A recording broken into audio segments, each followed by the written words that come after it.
Hello hello ঠিক আছে hello hello hello hello hello hello hello hello hello hello hello hello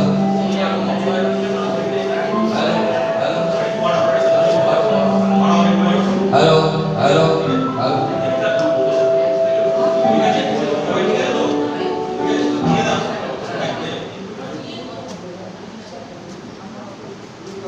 কিছুটা সময় লেগে গেল আপনাদের এই ম্যানেজমেন্টটা করতে, সেটা মুহূর্ত লাগে। ছোট নাটক 15 মিনিট।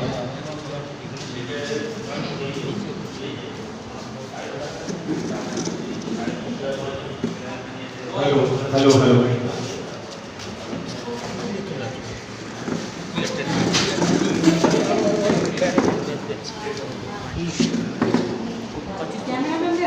হ্যালো হ্যালো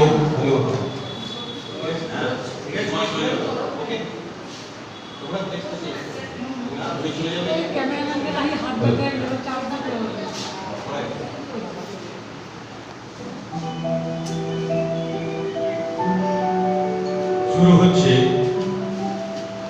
রমনা রায়ের কাহিনী অবলম্বনে শ্রুতি নাটক স্বেচ্ছা মৃত্যু। রচনা পার্থ প্রতিম মজুমদার। আবহ মানস দে। নির্দেশনা দেবাশিস কুমার। চরিত্রাভিনয় থাপহরি দত্ত, দেবাশিস কুমার। রিসেপশনিস্ট পাপড়ি দাম। অফিসের বস তাপস দত্ত। থাপহরির স্ত্রী শিল্পী দত্ত এবং সূত্রধরের চরিত্রে তপন চ্যাটার্জি। শুরু হচ্ছে আজকের নাটক স্বেচ্ছা মৃত্যু।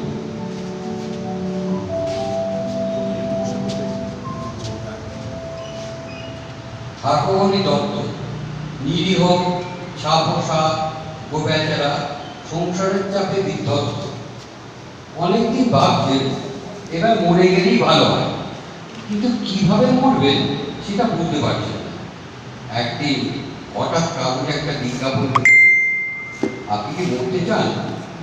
তাহলে আর দেরি না করে চলে আসুন ভারতীয় শিক্ষা প্রয়াস সমিতি। ঠাকুরবাবু শুভ কাজে দেরি করা ঠিক হবে না ভেবে পরের দিনই গিয়ে হাজির হলেন ওদের অফিসে।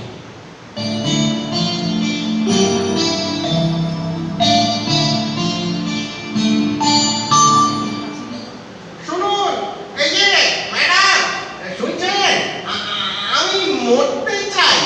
ও মা, সে তো খুব ভালো কথা।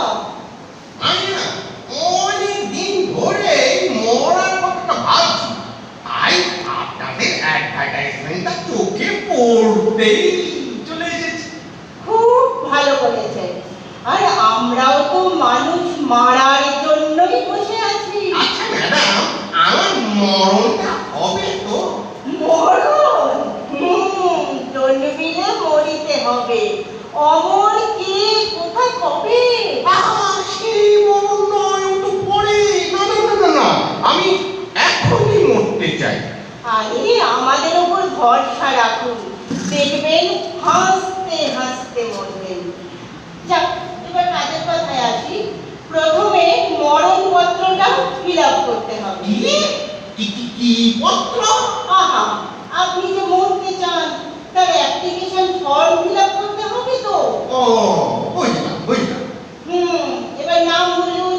আমার নাম ঠাকুরমণি দত্ত। ঠিকানা? ঠিকানাটা হলো ওই 17/5 চিন্তামণি দত্ত লেন, কলকাতা 4। জানেন ম্যাডাম, ওই চিন্তামণি দত্ত আমার ঠাকুর দাদার বাবা। আরে কিন্তু দারুণ ব্যাপার। আচ্ছা, তিনিও কি মরতে চান? তিনি মরতে চাইবেন কি করে? তিনি তো অনেক দিন হলো স্বর্গত। ইস, একটা ক্যান্ডিডেট লস হয়ে গেল। যাক, আপনার বয়স বলুন। ওই 56+। না না না, ও সব প্লাস মাইনাস চলবে না, একদম ঠিকঠাক বয়স বলুন। না না, বিশেষ 52 বছর 6 মাস 25 দিন। গুড। বিয়ে করেছেন? কি বলছেন ম্যাডাম? ওই বিয়ে করেই তো সর্বনাশটা করেছি। ওইটাই তো হয়ে দাঁড়িয়েছে বিস্ফোরা। প্লিজ ঠাকুরি বাবু, ফর্ম ফিল আপের সময় বাড়তি কথা বলবেন না, কেমন? আচ্ছা ওকে ম্যাডাম ওকে। আচ্ছা, আপনি পেমেন্টটা কিসে করবেন? ক্যাশেই করব। কত যেন? মাত্র 50,000 টাকা। সে কি? এই মরতে গেলেও এত খরচ, একেবারে 50,000 টাকা। জানেন তো বাঁচতে গেলে প্রতিদিন কত খরচ, আর মরতে খরচ তো মাত্র একবারই। আপনাকে আর কোনো দিন খরচ করতে হবে না, সেটা ভাবুন একবার। আচ্ছা, আপনি ক্যাশে পেমেন্ট করবেন বললেন তো, সেক্ষেত্রে আপনাকে 10% স্পেশাল ডিসকাউন্ট করিয়ে দেব। বাবা, ডিসকাউন্ট খুব ভালো জিনিস, খুব ভালো। আচ্ছা, তারপর কি হবে? তারপর ইন্টারভিউ হবে। ইন্টারভিউ? কিসের ইন্টারভিউ? সহজ ও আরামদায়ক মৃত্যুর জন্য আপনি যোগ্য কিনা সেটা দেখে নিতে হবে তো। ধরুন যদি আমি ওই ইন্টারভিউটাতে ফেল করি? সাধারণত ক্যান্ডিডেট পাস করেই যায়, না হলে 3 মাসে 3 বার সুযোগ পাবেন। একদম চিন্তা করবেন না। বাবা, 3 মাসে কি পাস করে যাব 3 বারে? হ্যাঁ বলুন। আচ্ছা ম্যাডাম, আজ আমি তাহলে ও হ্যাঁ, শুনুন, এখানে মরণযোগ্যতা ইন্টারভিউয়ে সাজেশন পেপারও বিক্রি হয়, মাত্র 1000 টাকা করে। আপনি নিতে পারেন, ইন্টারভিউ কাজে আসবে। বাবা কাজে আসবে, খুব সুন্দর। দিন তাহলে ওই ইন্টারভিউয়ের সাজেশন পেপারটা নিয়েই যাই। এই নিন 1000 টাকা। হ্যাঁ দিন, আর এই যে নিন সাজেশন পেপারটা নিন। বাহ খুব ভালো। ব্যাস, এবার দেখবেন আপনার মধ্যে কোনো অসুবিধা হবে না। আজ তাহলে যাই ম্যাডাম। যাই বলবেন না, বলুন আসি। ভারতীয় স্বেচ্ছাপ্রয়াণ সমিতি আপনার দ্রুত ও আরামদায়ক মরণ কামনা করে। নমস্কার।